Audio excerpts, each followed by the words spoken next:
discuss the chosen company, and that is Toyota Company or Toyota Motor Corporation. So now, I will introduce to you the representative directors of Toyota Company. For the chairman of the boards of directors, he is Takeshi Ochiyamada. For the vice chairman of the boards of directors, he is Shigeru Hayakawa. And also for the president and member of the boards of directors, he is Akio Toyoda. Let's talk about the history of Toyota Motor Corporation.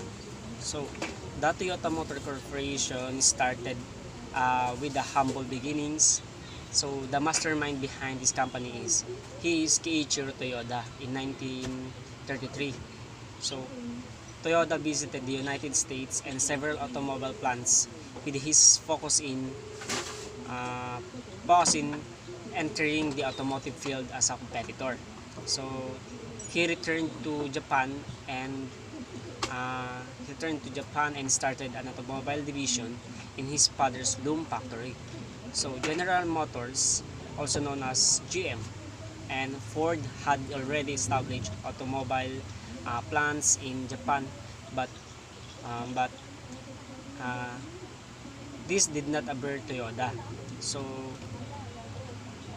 Toyota Motor Corporation was founded on August 28, 1937. So in the year of 2000, Toyota was the world's third largest automotive company and the largest automotive company in Japan. So the current president of Toyota is Akio Toyoda. Now, Toyota currently maintains a 9.8% share of automobile global marketplace. Now, Japan has scarce natural resources which encourage the Toyota Motor Corporation to develop fuel efficient vehicles. So, due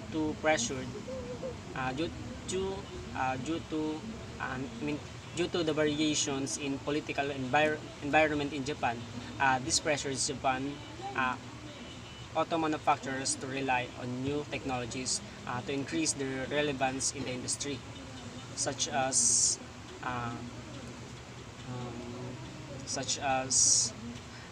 formations of the small car.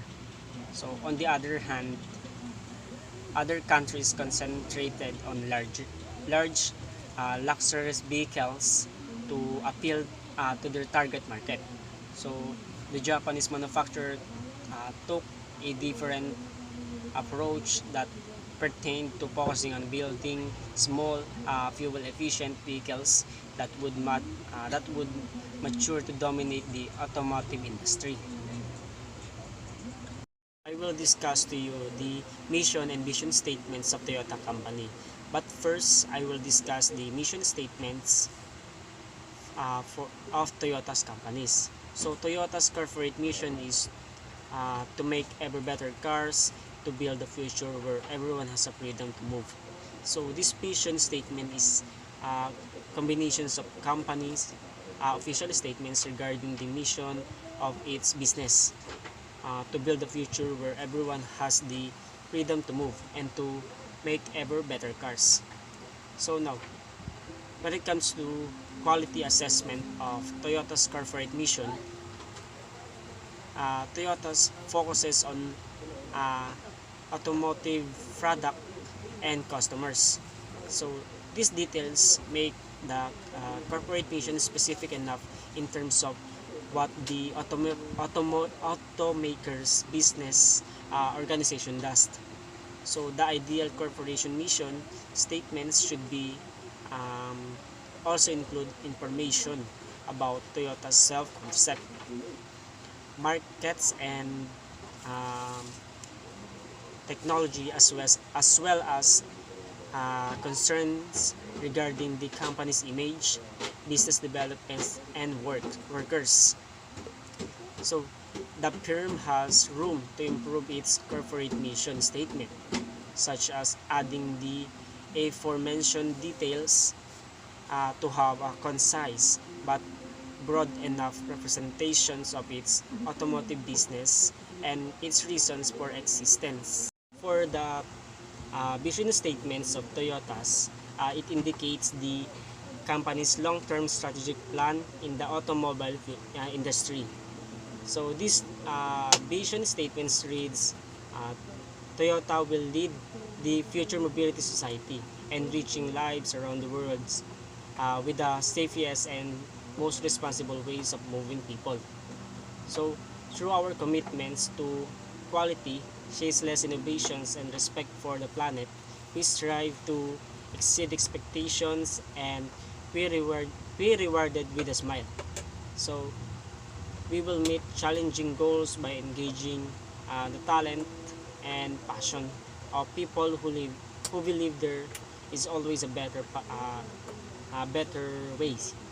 So this vision entails industry leaderships as well as the various principles and ideas that the company applies to ensure the competitiveness of automotive product. So when it comes to the quality assessment of Toyota's corporate vision, uh, Toyota's vision statement is detailed in describing what the business organization wants to become in the long term. For example, the, compa- the company the, com- the company states that it aims to be a leader in the future of mobility. So other informations contained in Toyota's corporate visions are 8 principles in doing business, the kind of organization the company wants to be, and its contributions to the global community. So this corporate vision statements is future-oriented, clear, and challenging, and inspire for the automotive company's workers and business partners.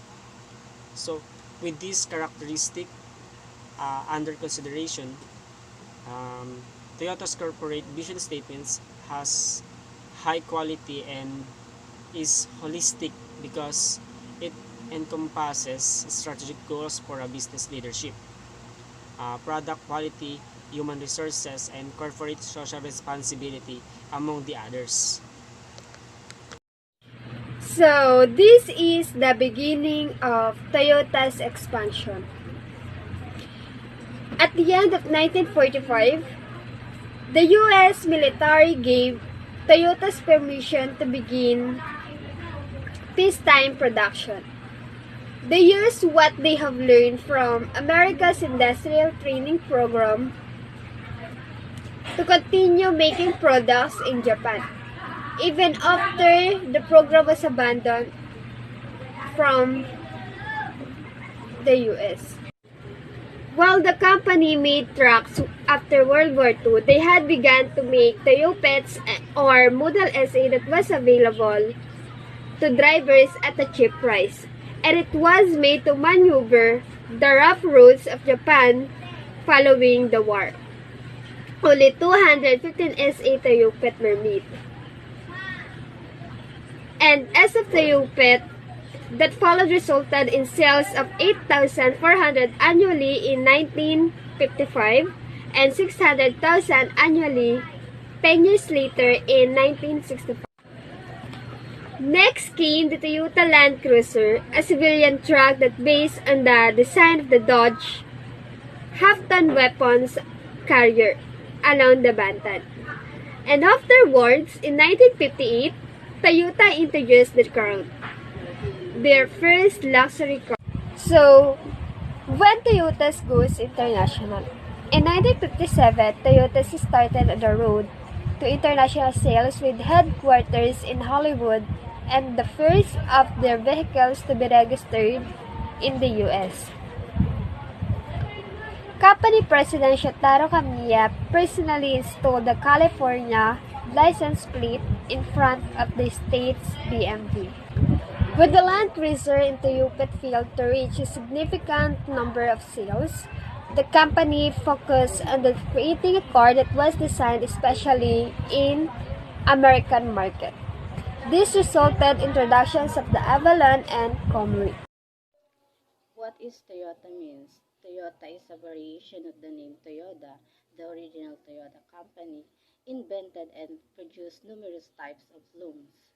In 1993, Toyota decided to foray into the automotive market, expanding greatly in 1956 after steady successes. Toyota means fertile rice paddy, referring to Japan's most prominent cash crop. To distinguish themselves from the agricultural connotations of Toyota Looms Inc. They changed their name to Toyota, which is similar sounding but without ties to the farming industry.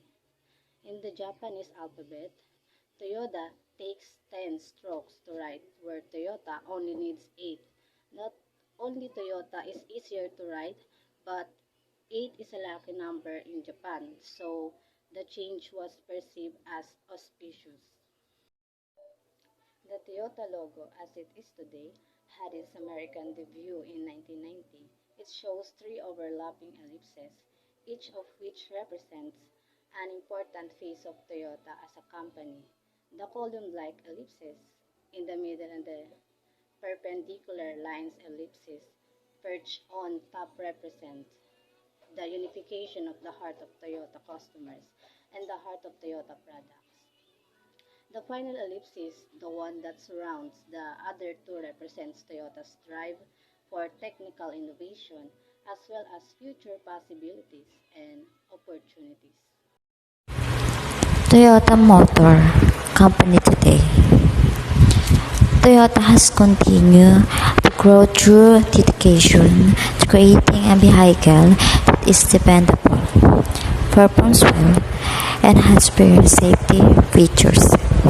They are one of the largest auto manufacturers in the world and continue to fight a close battle against GM and Ford for the number one spot. With more than 5.5 million vehicles being produced yearly and with many award-winning designs and a reputation for innovative technology to their credit, the company has definitely exceeded their goal for creating a niche in the American auto market. The Toyota name continues to be associated with dependability and performance for a new drivers and dedicate Toyota drivers in their continue to deliver new ideas for the future. So, Total Quality Management or TQM means Total Quality Management is a management approach that originated in the 1950s and has increasingly become more popular. Since the early 1980s, TQM means that the organization's culture is defined by and support the constant attainment of customer satisfaction through an integrated system of tools, techniques, and training. This involves continuous improvement of organizational processes, resulting in high quality products and services. The objective of TQM to be implemented are to improve the process, prevent defection, prioritize efforts, developing goals, relationship, measuring system, capacity, developing improvement, checklists and check forms, helping teams make better decisions, developing operational definitions, separating trivial from significant needs, and observing behavior over a period of time. For the total quality management of Toyota company, it starts with the manufacturing scenes that the company does. So the main goal of the company is to align each manufacturing process with quality. So Toyota has developed lean manufacturing, which is prominent among other manufacturing companies. Now, over the years, the company has managed to survive amidst the intense market competition. So in fact, other companies have used in processes developed. The key in the manufacturing process is to optimize production and eliminate waste. Also, the method eliminates excessive cost. Lean manufacturing has four fundamental processes. So this serves as the guide for the company in maintaining PTUN. Now, for the first is the company is aware of the waste that are connected with the production. So the company SIMs are designed to eliminate waste such as overproduction, unnecessary motion, repairs, overprocessing, waiting, excess inventory, and inessential transportation. So basically, the responsibility is tasked to employees in the front line of manufacturing. So the methods are likewise spread throughout the entire organizations. Now, for the second one is Toyota maintains progressive quality assurance. Instead of making an inspection after production, each process is provided with quality assurance procedures. Third is the company promotes just-in-time production. So it is designed to provide the exact demand of the market. So the rationale behind this method is observed in the eliminations of stagnation and between process steps, so as to minimize in-process inventory. So avoid waste in transportations and motions, and improve feedback on defective output. So this seems the company has remained flexible in meeting excess demand.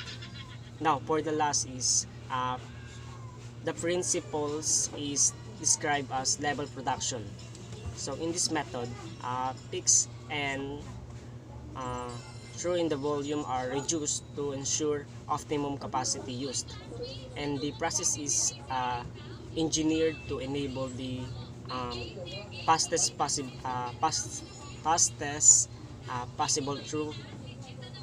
throughout.